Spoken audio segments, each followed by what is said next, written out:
Serial गुम है किसी के प्यार में के आज के एपिसोड की शुरुआत करने से पहले दोस्तों, अगर आपने अभी तक हमारी चैनल को सब्सक्राइब नहीं किया है तो पहले आप सब्सक्राइब कर लीजिए। जहां पर दिखाया जाता है कि ईशान खुद से कह रहा होगा कि मुझे पाटिल को थैंक यू कहना ही चाहिए क्योंकि उन्होंने सभी को छोड़ दिया था, इसलिए वो वहां पर जा रहा होगा पुलिस स्टेशन पर मिलने के लिए। तभी ईशान देखेगा कि वहां पर कुछ गुंडे खड़े होंगे और वो आपस में बात कर रहे होंगे कि हमने सभी को उल्लू बना दिया और ईशान को भी हमने फंसा दिया, वो कहकर जोर जोर से हंस रहे होंगे। तभी ईशान इन सब की बात को सुनकर गुंडों की पिटाई कर देगा और वापस पुलिस स्टेशन के अंदर लेकर जाएगा और पाटिल को कहेगा कि ये सब तूने ही करवाया था।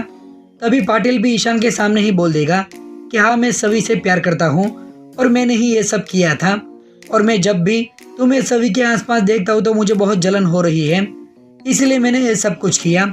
और अभी तेरी आइटम कोई और है और सभी से तेरा डिवोर्स भी हो चुका है, तो अब मेरी सभी पर आंख उठाने की कोशिश भी मत करना क्योंकि सभी सिर्फ मेरी ही है।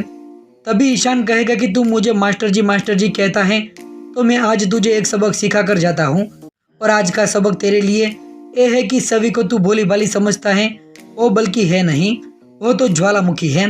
और रहा सवाल मेरा नाम का, तो मेरा नाम है ईशान और ईशान का एक मतलब सूरज होता है और सूरज पूरा का पूरा समंदर सुखाने की ताकत भी रखता है। और सूरज के सामने तू जैसे भंवर की क्या औकात है, इसीलिए तू औकात में रहे क्योंकि अब से मेरी नज़र तुझ पर ही होगी, इसलिए मेरी बात हमेशा याद रखना। वो कहकर ईशान वहां से चला जाएगा।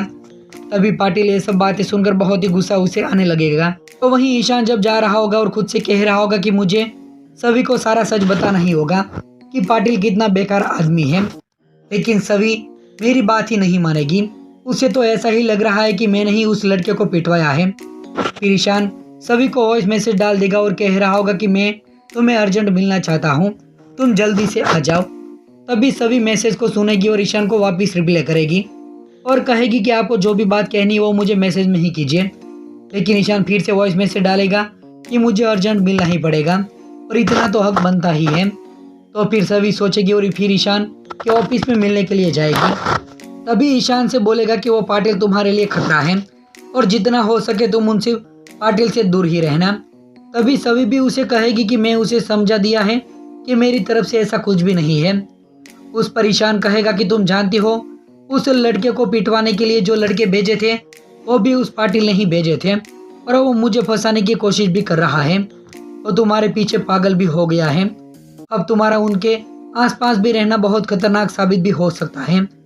तो सभी भी कहेगी कि मैं ये सब जानती हूँ, लेकिन मुझे नहीं लगता कि वो मेरे पीछे इस हद तक जाएगा। तो ईशान कहेगा कि तुम्हें नहीं लगता का मतलब क्या है, और मैं कह रहा हूँ वो तुम्हारे लिए काफ़ी नहीं है। तो सभी कहेगी कि मैंने पाटिल सर को समझा दिया है कि वो इस तरह से ना सोचे। तभी ईशान कहेगा कि मैं जानता था कि तुम मेरी बात का पर विश्वास नहीं करोगी, लेकिन मैं तुम्हें यकीन दिला कर ही रहूँगा कि वह आदमी कितना घटिया, कितना नीच, कितना खतरनाक इंसान है और आगे चलते भी वो तुम्हारे साथ कोई उल्टा सीधी हरकत भी कर सकता है, तो तुम मुझे फ़ोन कर देना। तो सभी कहेगी कि आप मुझे क्यों बता रहे हैं, मुझे क्या करना चाहिए और क्या नहीं करना चाहिए, उस पाटिल को तो मैं हैंडल कर ही लूँगी। तो वहीं दूसरी तरफ दिखाया जाता है कि पंडित जी को भोसले हाउस बुलाएंगे मुहूर्त निकलवाने के लिए और फिर गोवा के अलग अलग डेस्टिनेशन पर शादी की प्लानिंग भी चल रही होगी। लेकिन ये सब ईशान को अच्छा नहीं लगेगा। वो मन ही मन सोच रहा होगा कि सभी की एग्जाम सर पर है, इसलिए मैं उनसे दूर नहीं जा सकता हूँ। तो रीवा सबको सजेशन देगी कि हम दोनों पहली बार भोसले इंस्टीट्यूट में ही मिले थे, तो क्या हम वहाँ पर शादी कर सकते हैं। तो ये सुनकर सब लोग खुश हो जाएंगे। तो वहीं दिखाई देगा कि दुर्वा और उसके फ्रेंड मिलकर सभी को चिढ़ाने की कोशिश कर रहे होंगे और एक बॉक्स सभी को देने के लिए उसके दोस्त को भेजेंगे और दुर्वा उसे कहेगी कि उसे बोलना कि राव साहब ने मिठाई भिजवाई है ईशान और रीवा की शादी की खुशी में। तभी वो सभी के पास जाकर उसे देगा और कहेगा कि राव साहब ने तुम्हारे लिए मिठाई भिजवाई है ईशान और रीवा की शादी की खुशी में। तो पहले सभी चौंक जाएगी, लेकिन दिखाई देगा कि सभी जब वो बॉक्स लेने के लिए जाएगी तभी वहाँ पर पाटिल आ जाएगा और वो बॉक्स को फेंक देगा और उसे लड़के की पिटाई भी करने लग जाता है और कहेगा कि तू अभी यहाँ पर मुर्गा बन और सभी से माफ़ी मांग। और सभी भी उसे रोकने के लिए पाटिल के पास आएगी। तभी पाटिल भी उसे धक्का देगा तो सभी नीचे गिर जाएगी और सभी के हाथ से खून भी निकलने लगेगा। तो पाटिल भी सभी के पास आकर कहेगा कि मुझसे गलती हो गई, इसलिए मैंने उन्हें पीटा। फिर पाटिल भी दीवार पर मुक्का मारने लग जाता है और उसके हाथ में से जब तक खून नहीं निकलेगा तब तक वो दीवार पर मुक्का मार रहा होगा।